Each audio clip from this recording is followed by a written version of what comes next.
Hello दोस्तों, welcome back to my channel. आज हम इस वीडियो में class 9th R D Sharma का एक्सरसाइज 1.2 का थर्ड क्वेश्चन करने वाले हैं। देखिए, हम क्वेश्चन को सबसे पहले पढ़ेंगे, फिर उसके बाद उसका अर्थ समझेंगे, फिर उसके बाद उसको कॉपी में सॉल्व करेंगे।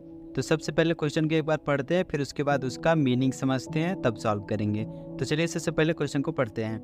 देखिए, हमें क्वेश्चन में दिया गया है, look at the several examples of rational number in the form p by q, q does not equal to 0, where p and q are integers with no common factors other than 1 and having terminating decimal representation. Can you guess what property q must satisfy? Question के एक बार पढ़ लिया। अब इसको 1 by 1 करके 3-4 part में दिया गया है, उस पार्ट बाय पार्ट करके समझते हैं, फिर सॉल्व करेंगे। क्योंकि अगर क्वेश्चन को समझ लिया तो सॉल्व करने में ज़्यादा टाइम नहीं लगेगा। देखिए, यहाँ पर हमें बोला गया है, look at the several examples of rational number in the form p by q, यानी कि हमें कुछ रेशनल नंबर्स के एग्जाम्पल देखने हैं, हमें कुछ रेशनल नंबर के एग्जाम्पल्स देखने हैं जो कि p by q के फॉर्म में होना चाहिए और q 0 के बराबर नहीं होना चाहिए। फर्स्ट कंडीशन हो गया।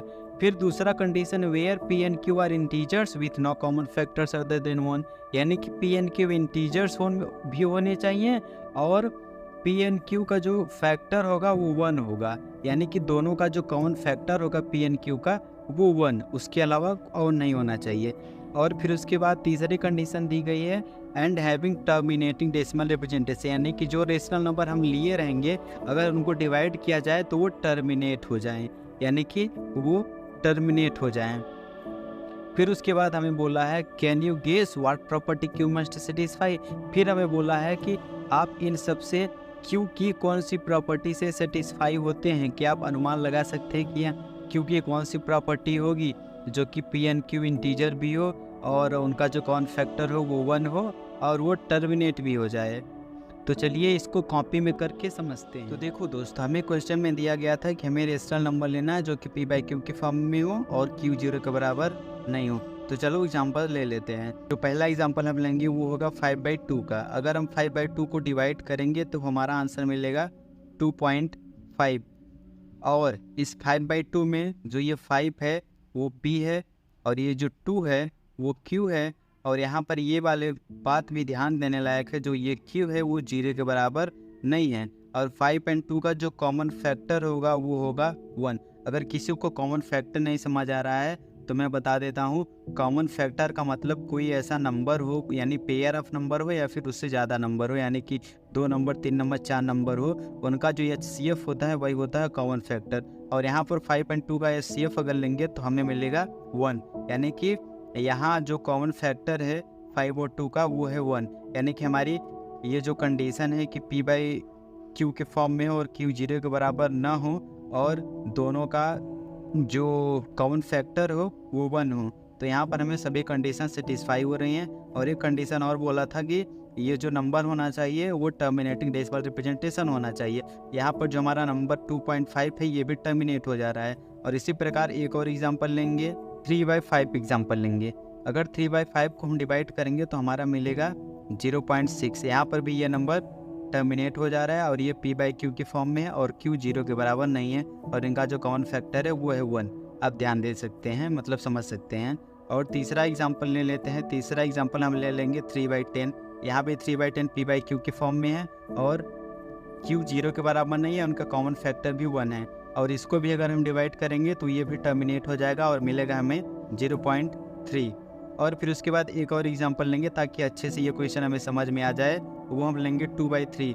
अगर 2 by 3 को हम डिवाइड करेंगे तो हमें मिलेगा 0.6666 और ये ऐसे ही इनफाइनाइट तक रिपीट होता चला जाएगा। यानी कि इन 4 एग्जाम्पल्स में हमने देखा कि पहला जो एग्जाम्पल है उसका जो q है वो 2 है और टर्मिनेट हो जा रहा है, और दूसरा जो एग्जाम्पल है उसका जो q है वो 5 है और ये भी टर्मिनेट हो जा रहा है। और तीसरे एग्जाम्पल को समझने के लिए चलिए इसे देखते हैं। इसे लिख सकते हैं हम 3 by 2 into 5 लिख सकते हैं, क्योंकि 5 into 2 10 होता है। अब यहाँ पर जो तीसरे एग्जाम्पल में हमें मिला है वो है 2 into 5, यानी कि यहाँ पर q था 2, यहाँ पर q था 5, लेकिन यहाँ पर जो q है 2 भी है 5 भी है और टर्मिनेट भी हो जा रहा है। और लेकिन चौथे में हमें क्या है, चौथे में हमारा जो q है वो है 3। और यहाँ पर Q3 होने के कारण ये जो नंबर है ये टर्मिनेट नहीं हो पा रहा है। समझ में आ गया यहाँ तक।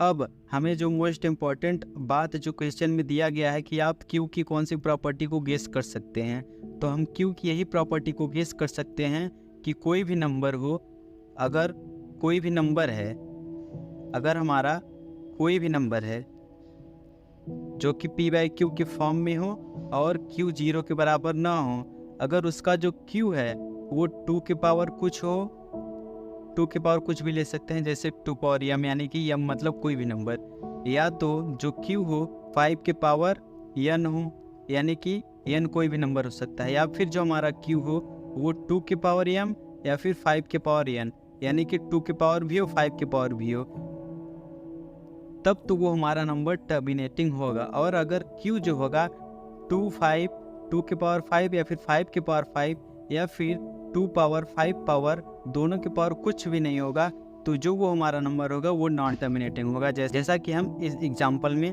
देख चुके हैं। और यही हमारा आंसर था, क्योंकि हम इसी प्रॉपर्टी को गेस कर सकते हैं जो Q होगा वो 2 के पावर कुछ हो या फिर 5 के पावर कुछ हो या फिर 2 5 दोनों के पावर कुछ हो, तो हमारा नंबर टर्मिनेट हो जाएगा।